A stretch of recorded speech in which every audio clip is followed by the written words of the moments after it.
Democracy is supposed to be a system that allows everyone a say in how we are governed. But as populists have argued to some effect, that doesn't exactly square with the level of power that they say rests with the educated, influential elites. As part of our ongoing joint initiative between TVO and the Toronto Star, the Democracy Agenda, let's explore whether meritocracy cannot help but be anti democratic. With, in our nation's capital, John Ibbitson, writer at large for the Globe and Mail. In the annex of the provincial capital, Janice Stein, the Bellsberg Professor of Conflict Management and founding director of the Munk School of Global Affairs and Public Policy at U of T. And in Corso Italia, Kofi Hope, contributing columnist for the Toronto Star, and most recently, the CEO of Monumental, a new startup supporting organizations working on an equitable COVID-19 recovery. And it's great to see you three again. I think we should just start by putting on the record here this clip from Michael Sandel. He's the Harvard philosopher. We had him on the program, I guess, a few months back. And here is how he drew the distinction between merit and meritocracy. If I have to go in for a heart surgery, I want a very well-qualified surgeon to do the operation. So merit, in the sense of placing people in jobs who are well qualified for them, that's a good thing. But meritocracy is a way of organizing a society and an economy, is a way of allocating rewards and also social recognition. Meritocracy has a dark side. And the dark side is that meritocracy is corrosive of the common good. It generates hubris among the winners and humiliation among those left behind, because what it says is that where we land reflects what we deserve. Now, that's a Harvard philosopher, one of the most credentialed people in his field, putting that comment on the record. Janice, get us started. Merit, good. Meritocracy, bad. Square that circle for us, if you would. I agree with Michael first of all, that's a really important distinction he makes between merit and meritocracy. But he's getting at something that is so important, Steve, which is that we overvalue some kinds of merit and we undervalue others. And the kind that we overvalue is credential, the kind that we don't value enough. And wow, the pandemic should have taught us this. Are all the kinds of work that, for example, our grocery store clerks did, our food manufacturing and processing plant workers did. There's a large chunk of our society who play a critical role in creating and helping to sustain the common good. We don't pay enough attention to them. And frankly, Michael is getting at something so important in the book that he wrote.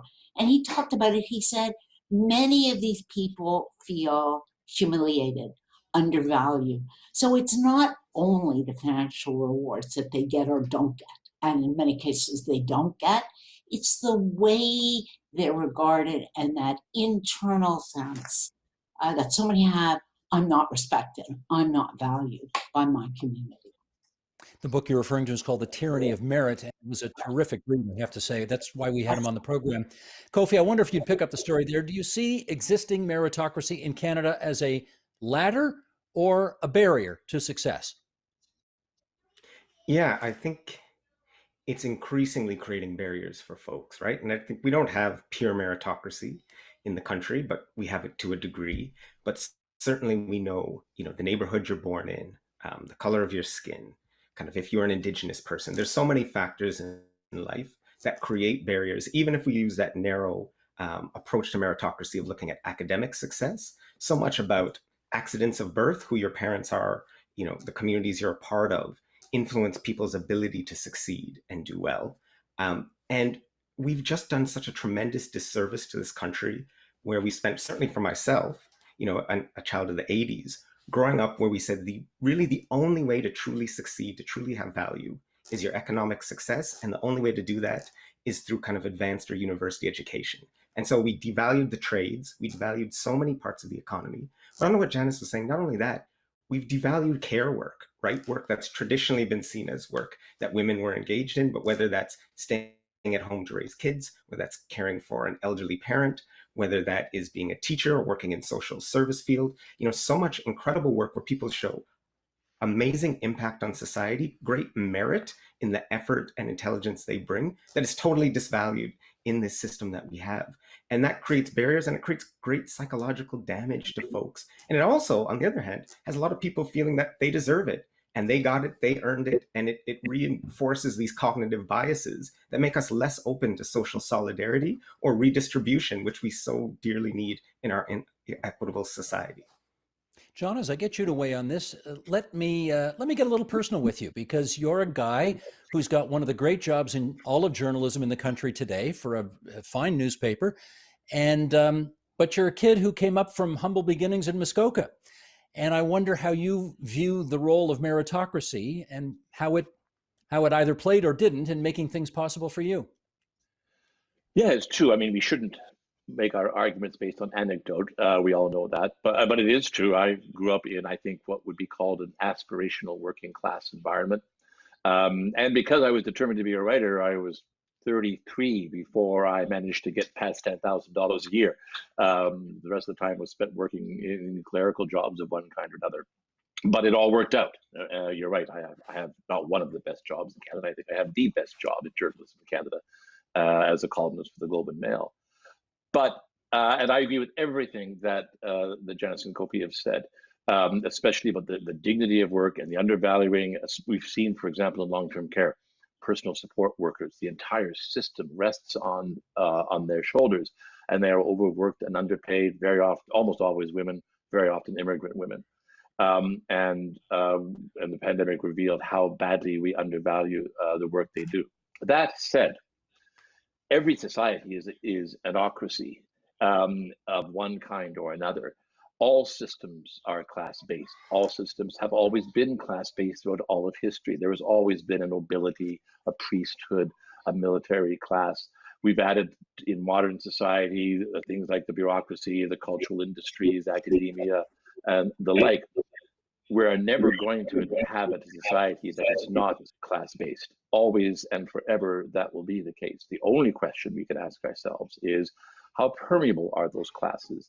How easy is it to get from underclass to working class to middle class to stinking rich? And how easy is it to lose status if you don't continue to measure up? That I think we can and always should discuss, but we will be deluding ourselves if we think that we are ever going to live in a society that is not class-based. Well, that dovetails nicely to where I wanted to go with Janice next. And Janice, we really wanted to have you on this program tonight because look at how many decades have you been ensconced at one of the world's major universities? I mean, it's, well, anyway, suffice to say, you've had a lot of time there, and universities are really the locus of this debate, because if the idea is to create a system that is fair and equitable and serves the needs of talented young people from across various social strata, the universities and colleges of this province and country are supposed to help make that happen. Are they, in fact? They're doing so. I think it's really important, Steve, to say we're doing a much better job than they are in the United States, and for two reasons. One, we have a much higher proportion of our young people going to college and university. It's quite amazing, actually, because the United States has these famous, elite institutions, but they have a lower percentage of their young people going. But here, the second reason is much more important. The cost of an education at one of those elite universities in the United States, $75,000. We could put a different number, U.S., whether you count room and board or not. At our universities, it's still $7,000 for an undergraduate tuition with a long summer in which most of our students work. And secondly, unlike the United States, we don't have legacy admissions. It just doesn't exist in Canada. So two of the worst causes of what Michael Sandel is talking about don't exist in Canada. Let me make one other point. I'd love to hear what Kofi and John have to say about this, because Michael started by saying, when I go in for heart surgery, I really want a well qualified doctor to do that operation. And yeah, I think every one of us would agree with that comment. The issue is not so much that. The issue is, do we recognize diverse kinds of talents today when we admit young people? Does the young person who's just a professional iconoclast and won't toe the line and doesn't build up a CV with all the correct things on it, does that person get in? SATs, we don't have in Canada in the same way. They're a tremendous barrier in the United States. So the problem is not the education, although there are issues there. The problem is, what are the admission criteria? How diverse are they? And how do we let a less homogeneous group of people, and I don't only mean race and class, I mean thought. How do we let these people in so that we continue to shake up our society and get original and iconoclastic people to be our future leaders? Let me throw some numbers at John Ibbitson and get him to weigh in on this. John, according to The Economist, we're going back a long time now, 1967. 2/3 of Britain's civil service came from a, quote, high socioeconomic background. 2/3. Today, the figure is 72%, even higher. Meritocracy was meant to go, as you pointed out, was meant to go in hand with social mobility. But do you think the role of social mobility is no longer playing the same role it once did? It is a genuine threat. After the Second World War, if you lived in the United States, Canada, Australia, New Zealand, you lived in practically a golden time. Those societies did not suffer the effect of war, but we had all the benefits of the after effects of war. We had a massive demobilization of the military workforce and the creation of essentially a suburban middle class through the equivalence of the GI Bill, through free housing or subsidized support for housing, through mass education. We created a generation, my generation, of people who were broadly well-educated, broadly affluent, and even if you didn't have a university degree, which became much, much easier to acquire for the boomers than it had been for the generations prior, you could make a good living in working the line for GM or some other manufacturing company. That has divided as we move out of the manufacturing economy and into a more, quote, knowledge-based economy, in which you have more people who are winners on the side of high-skilled, high-valued occupations, and losers who are either in dead-end work or marginal work or insecure work or gig economy work. This is producing the populist reaction, the populist backlash that we've seen in the United States, that led to Donald Trump, that led to Brexit in Britain, that is leading to really horrific nativist, racist policies in parts of Eastern Europe, and that we need to watch for and guard against here in Canada. Again, these are phenomena that we need to worry about and fight against, but I don't see a solution other than, again, the permeability of class systems based on good, solid public education systems, and maybe rejigging the tax system to increase taxation for the rich, and on the rich, and other things like that. But it still has to be incremental. It still has to be fine tuning. You can't go about restructuring the society in an attempt to eliminate ocracies of one kind or another, because history teaches us more often than not the cure is worse than the disease. Did I just hear a conservative columnist calling for tax increases? I'm pretty sure I just heard that. I have, I think, long advocated for greater equity in the taxation system, but I would do it through the elimination of tax breaks for things like capital gains and stuff like that. But sure, I'm a conservative and I believe in market principles, and I believe in allowing people to get ahead and make the best life they can. But if you look at the reality of what is going on the ground, especially in places like the United States, you have to recognize there is a real threat there, and you have to take concrete, pragmatic actions, not bound by ideology of the left or the right, in trying to solve them.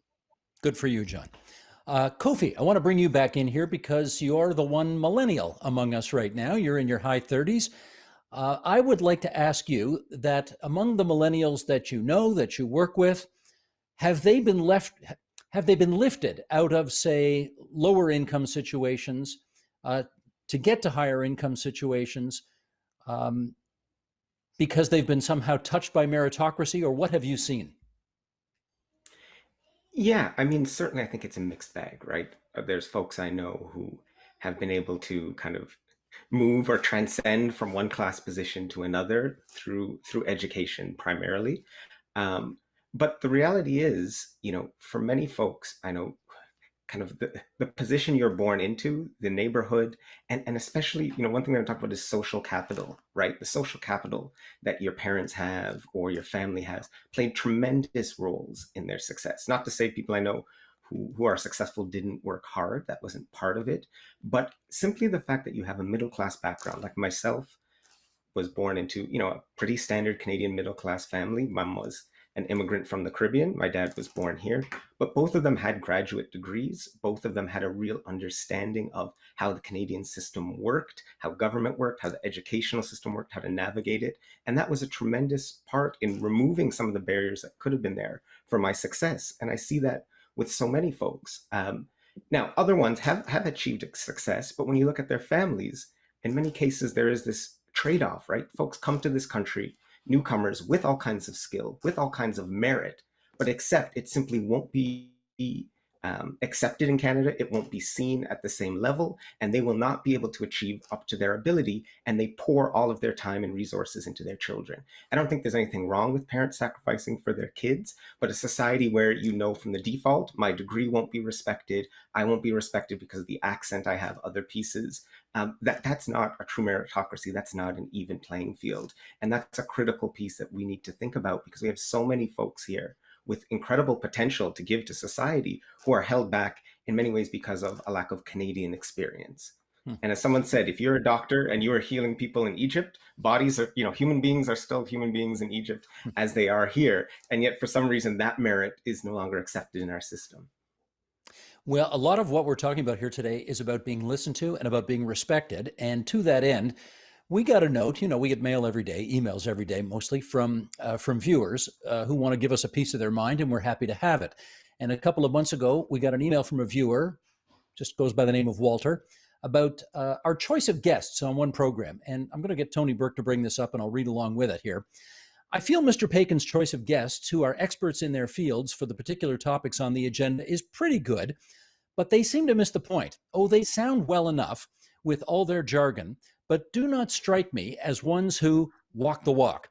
They discuss their point from their studies and research, but do not express the word from the street of the average Joe and Josephine, because in effect, Joe and Josephine are not so average and have very interesting thoughts and viewpoints to offer. It would be most interesting, Walter says, I think, if the agenda program also brought in not only professors, economic experts, etc., but also people who are slugging away in their jobs to make ends meet.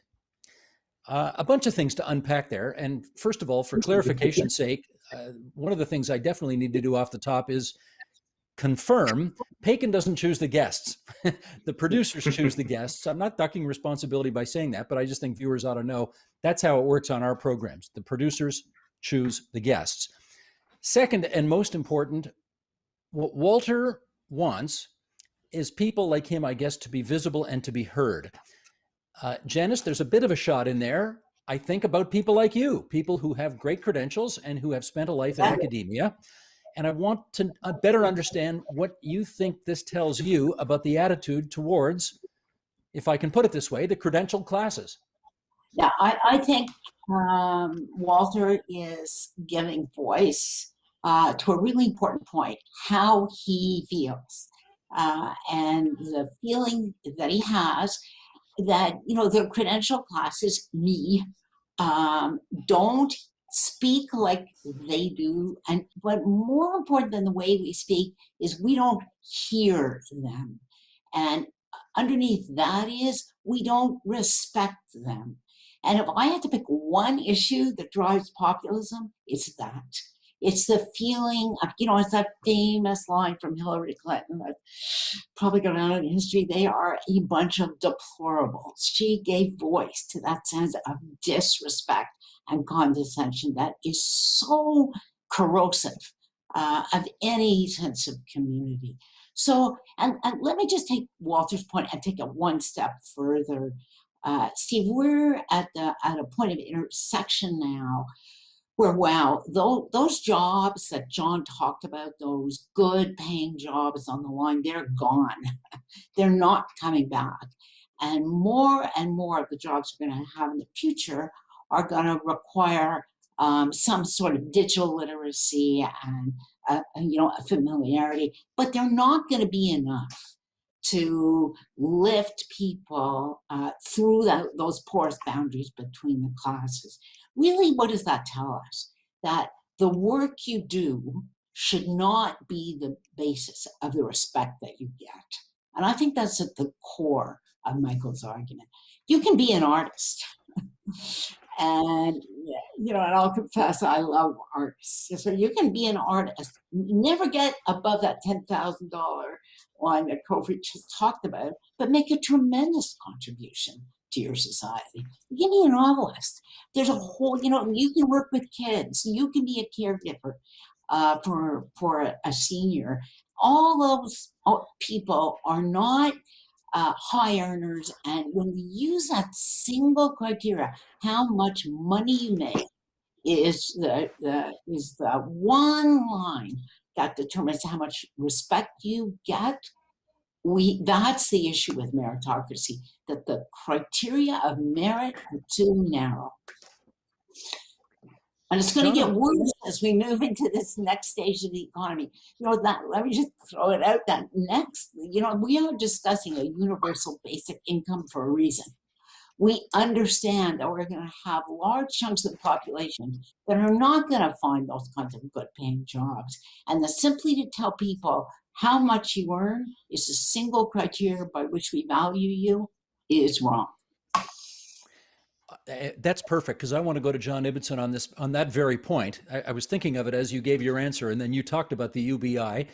And John, if we wanted to produce a program, let's say, about universal basic income, we could go to any academic institution in the country and find somebody with 30 years experience of doing research into welfare systems and so on and so forth. Or we could get somebody who's lived on the streets for 30 years and has been a social services recipient and has a very different understanding of what it's like to live on welfare. And for whatever reason, our industry seems to prize the former and not so much the latter. And I want to know what we can do about that. Yeah, well, of course, there is a skill involved in spending half an hour being grilled by Stephen Paikin. And a person who, the Joe and Josephine, as the writer said, probably doesn't yet possess those skills and would not give good television, to be just blunt about it. But I think that misses the point. The bigger point is again, the ossification of class structures that we are threatened with by the rise of the knowledge economy. The middle class breeding middle class, and the working class breeding working class, and the knowledge economy, in fact, making class divisions starker rather than more permeable. I wrote a Twitter essay a year ago that seems to get continually republished, in which I talked about how do you become a columnist. And my first piece of advice was work night cops. That's how I started. My generation, they put you on the night beat.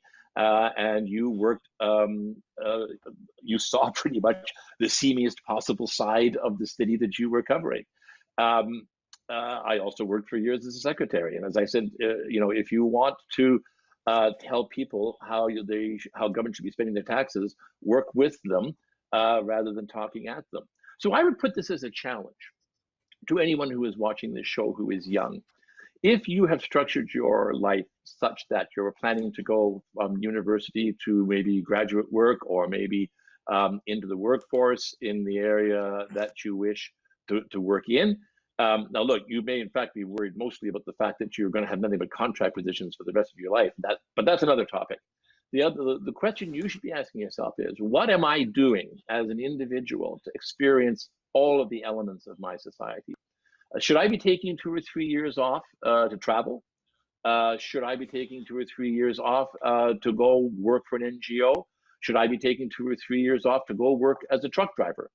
What am I doing to make sure that I don't always inhabit the class bubble that I was raised in? What am I doing to make sure that I can honestly understand the experiences, opportunities, and frustrations of the people living outside my class? That really is not something government can do. That's only something we can inculcate in ourselves and in others by saying, get out from your gated suburban community and go live in the real world for a while. You'll be the better for it. That is a great challenge, and I hope people take you up on that. Let's get Michael Sandel back in here because I want to get political for a second. Tony, if you would, let's roll that second Sandel clip. We should shift the whole focus of our politics away from the rhetoric of rising, away from thinking that the solution to inequality is to promise individual upward mobility through higher education. We should focus less on arming people for meritocratic combat and focus more on making life better for people who make valuable contributions through the work they do, the families they raise, the communities they serve, even though they may not have the lustrous credentials that a meritocratic society so prizes. And the way I would do this, the way I think we should shift the terms of public discourse, Steve, is to put the dignity of work rather than individual upward mobility, the dignity of work right at the center of our politics. Let's figure out how we're going to do that. Kofi, let me get you on this first. We'll go back to 2016. 2/3 of white Americans without a college degree voted for Donald Trump. Hillary Clinton, conversely, won more than 70% of the voters with advanced degrees. I hope this is not a controversial thing to say, but despite the fact that Donald Trump is a thoroughly disgraceful person, he clearly was a voice for a part of America which felt ignored. Do we need a shift of the sort that Michael Sandel is talking about to avoid more Trumps, if I can put it that way? Yeah, I think we need a shift in a few ways. It's not just the discourse, but when I think about the dignity of work, I think about decent work. And that's something that has to do not just with how we talk about it and speak about it, but how we structure our economy, right? And that's one of the worrying things that happened in Ontario is, we had labor laws which hadn't been reviewed for decades. We had some critical pieces put in place around people having consistent scheduling, right? Folks who are working in multiple locations, like those PSWs, jumping around locations, that they could know consistently when they were working, that they could have paid sick days, that we could have a livable minimum wage. And many of those things were rolled back as soon as, we had a change of government. And I think we need to actually go deeper and say, what does decent work mean? What are some of the basics that all workers in our economy deserve so that they can be respected, so that they can look after their families, so that they know they can save for retirement, that they can have a vacation a year, some of these basic pieces that are part of fully enjoying modern life in Canada. And we need to enshrine that in what we do. We also need leaders. To what John was saying, I agree that it's about that personal connection. That's a big part of it. When I was working in Jane and Finch running a charity there, people would say all the time about Rob and Doug Ford. They said, these guys come to the hood. We see them. They come, they talk to us. And they said to me, Kofi, the critical thing is they don't seem uncomfortable when they walk into a Toronto community housing building. They don't seem uncomfortable in a room full of working class folks. Now, I think one of the problems, I'm a political progressive, and one of, I think, the problems with the progressive movement and things to build on is the way in which, through the language we use and the discourse, we get so into our echo chambers, talking to each other, connecting to each other, forming relationships in the part of the city we live in. And in order to really transform society, at the heart is human connections between people. And so especially for those in the political classes, those who are in, the managerial professional class, that need for connection to other neighborhoods, other communities is key, but we're moving the opposite direction. You used to see one of the biggest ways you would connect folks across class divides was through marriage. More and more we have doctors marry doctors, PhD marry PhDs. We become not just separate around educational lines, but we create separate cultures. And then political alignments, views, the type of TV you watch, all of these pieces now become so thoroughly lined up around these different polarized tribes that it's very easy for an opportunistic political actor to come in, see that cleavage, and turn it into a populist movement or use that as a campaign. And we break that down through building human relationships across those class divides. Janice, we've literally got just a couple of minutes left here, but let me suggest to you that maybe Rob Ford and Doug Ford were not exactly your kind of politicians, and I'm going to go out on a very short limb here and say, I'm betting you didn't vote for either one of those guys. But having said that, they tapped into something that made people who felt like they were ignored important. And you have to give them that in a democracy.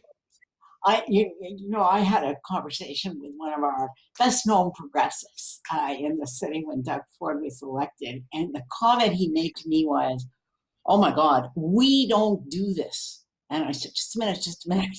Who's the we here, right?